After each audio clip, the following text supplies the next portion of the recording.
नमस्कार प्रणाम भोजपुरिया भैया लोग और सब बताई कैसे बानी रउआ सब है। उम्मीद करतानी रउआ सब ठीक ठाक होखा भैया और हमहू फर्स्ट क्लास बानी। तो स्वागत बाटे आप सबके सिंगर सपोर्ट एचबी चैनल पर। और उम्मीद करतानी आज के मैटर रउआ सबके बेहतरीन लागी। बहुत बढ़िया मैटर लेके उपस्थित बानी। नवरात्रि स्पेशल देवी गीत फीमेल मैटर बा। एकरा के मेल चाहे फीमेल केहू भी गा सकता। अब बहुत अच्छा गीत लिखले बानी। तो चलिए देर ना करते हुए मैटर के शुरुआत कल जाए कि आखिर कैसे गावे के बा, का एकर धुन बा, का लय बा।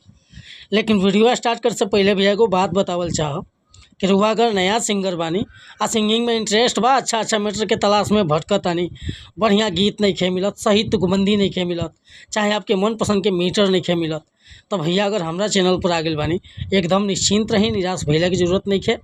रुआ जैसन भी मीटर चाहत हो कब लिखवावे के बड़े भैया बिल्कुल उचित चार्ज पर रुआ के फर्स्ट क्लास के गीत मिल जाए।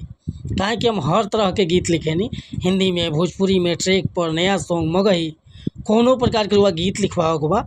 जैसे कि sad song, love song, orchestra song, romantic song, धोबी गीत, पूर्वी गीत, चाहे भक्ति भजन, हर तरह के गीत मिली भैया। चार्ज लेनी लेकिन मेटर मन पसंद के देनी, मेटर में कोनो प्रकार के शिकायत ना मिली।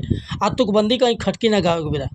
तो ये खतरा कॉल से आपके चैनल पर पहली बार आए बन तो चैनल के सब्सक्राइब कर ली, बेल आइकन प्रेस कर ली, ताकि हर रोज़ रोज़ नया नया मैटर सुने के, देखे के और गावे के मिलत रही भैया। और हाँ, कोनो भी प्रकार के गीत लिखवाओ के होखे, चाहे नया म्यूजिक बनवाओ के होखे, तो डिस्क्रिप्शन में नंबर पर वह कॉल या व्हाट्सअप कर सकता नहीं। अपना पास स्टूडियो भी बा, पर स्टूडियो होम स्टूडियो रखे बने, खाली म्यूजिक के काम करे खतरा।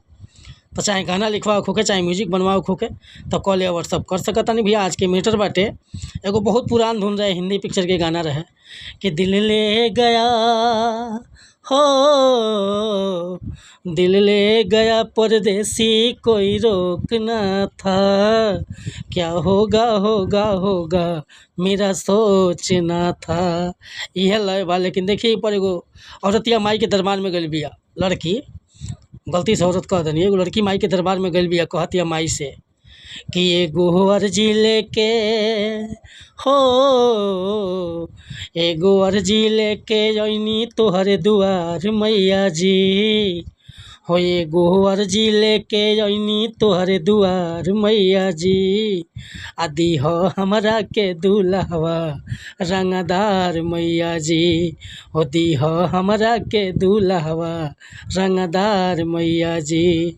एगो अर्जी लेके हो, एगो अर्जी लेके अइनी तोहरे दुआर मैया जी, एगो अर्जी लेके अइनी तोहरे दुआर मैया जी, आ दीह हमरा के दुल्हवा रंगदार मैया जी, दीह हमरा के दुल्हवा रंगदार मैया जी।